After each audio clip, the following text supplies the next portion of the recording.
Please be seated.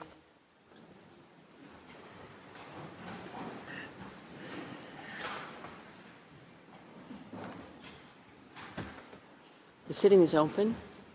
The court meets today to deliver in open court its decision on the request for indication of provisional measures submitted by South Africa in the case concerning application of the Convention on the Prevention and Punishment of the Crime of Genocide in the Gaza Strip, South Africa versus Israel.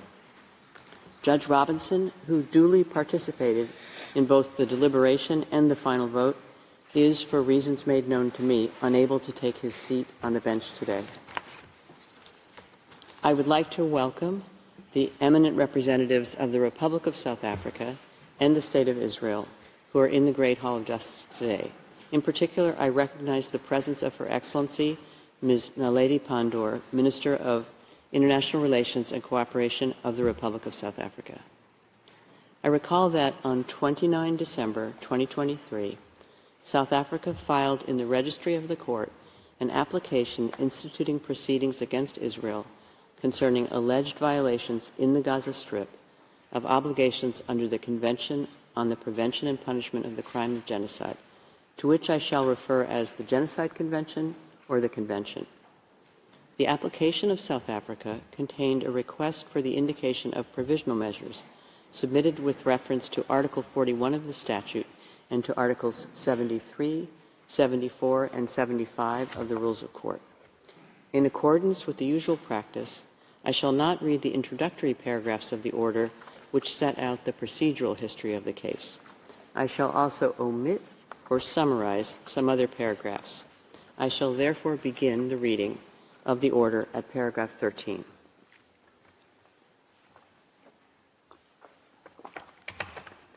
In the order, the Court begins by recalling the immediate context in which the present case came before it.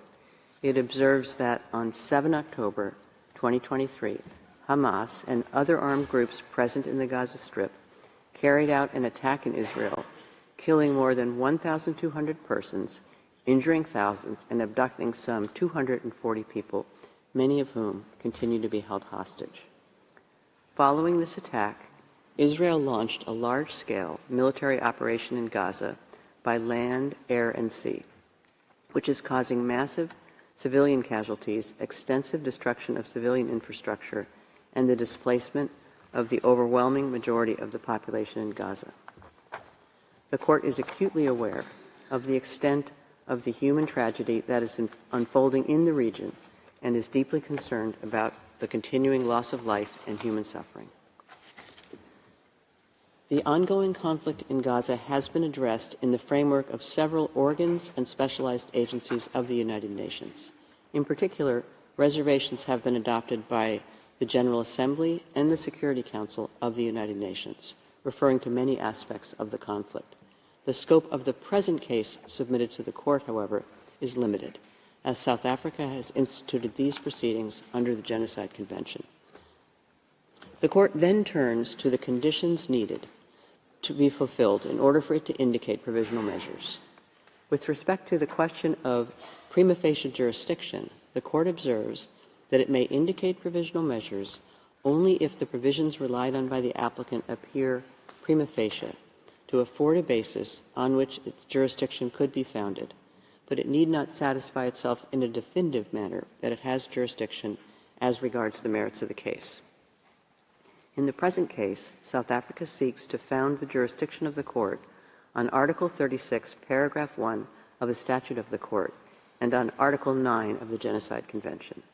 The Court must therefore first determine whether those provisions prima facie confer upon it jurisdiction to rule on the merits of the case, enabling it, if the other necessary conditions are fulfilled, to indicate provisional measures. Article 9 of the Genocide Convention provides, I quote, "Disputes between the contracting parties relating to the interpretation, application, or fulfillment of the present convention, including those relating to the responsibility of a state for genocide or for any of the other acts enumerated in Article 3, shall be submitted to the International Court of Justice at the request of any of the parties to the dispute." End of quote. South Africa and Israel are both parties to the Genocide Convention, and neither of them has entered a reservation to Article 9 or any other provision of the Convention. The Court then recalls that Article 9 of the Genocide Convention makes its jurisdiction conditional on the existence of a dispute relating to the interpretation, application, or fulfillment of the Convention. A dispute is a disagreement on a point of law or fact, a conflict of legal views or of interest between parties. In order for a dispute to exist, it must be shown that the claim of one party is positively opposed by the other. The two sides must hold clearly opposite views concerning the question of the performance or non-performance of certain international obligations. To determine whether a dispute exists in the present case, the Court cannot limit itself to noting that one of the parties maintains the Convention applies while the other denies it.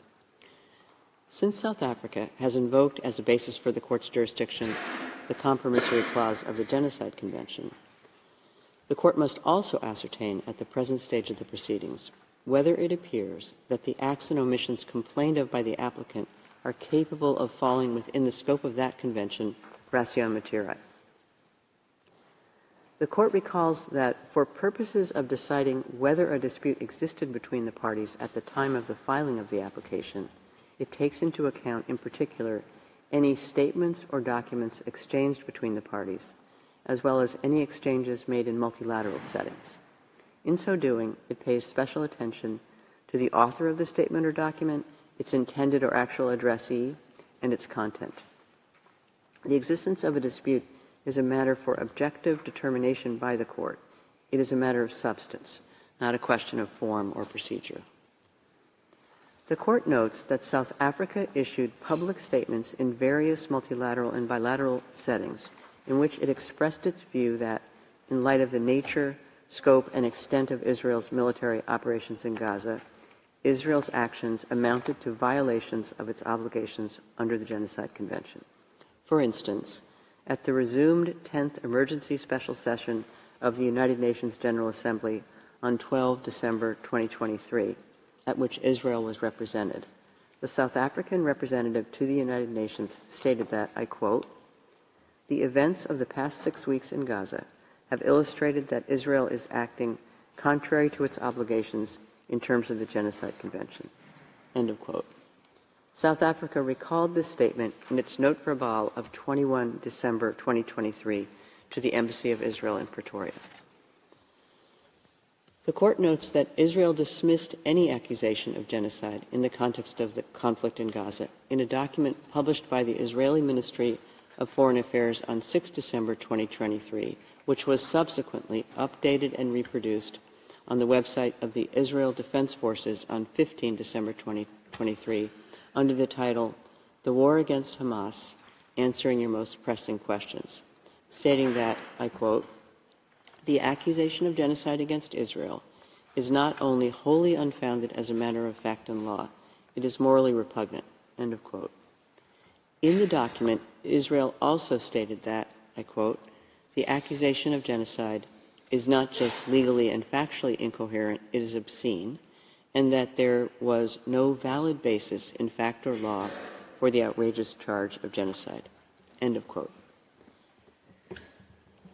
In light of the foregoing, the Court considers that the parties appear to hold clearly opposite views as to whether certain acts or omissions allegedly committed by Israel in Gaza amount to violations by the latter of its obligations under the Genocide Convention. The Court finds that the aforementioned elements are sufficient at this stage to establish prima facie the existence of a dispute between the parties relating to the interpretation, application, or fulfillment of the Genocide Convention. As to whether the acts and omissions complained of by the applicant appear to be capable of falling within the provisions of the Genocide Convention, the Court recalls that South Africa considers Israel to be responsible for committing genocide in Gaza and for failing to prevent and punish genocidal acts. South Africa contends that Israel has also violated other obligations under the Genocide Convention, including those concerning conspiracy to commit genocide, direct and public incitement to genocide, attempted genocide, and complicity in genocide.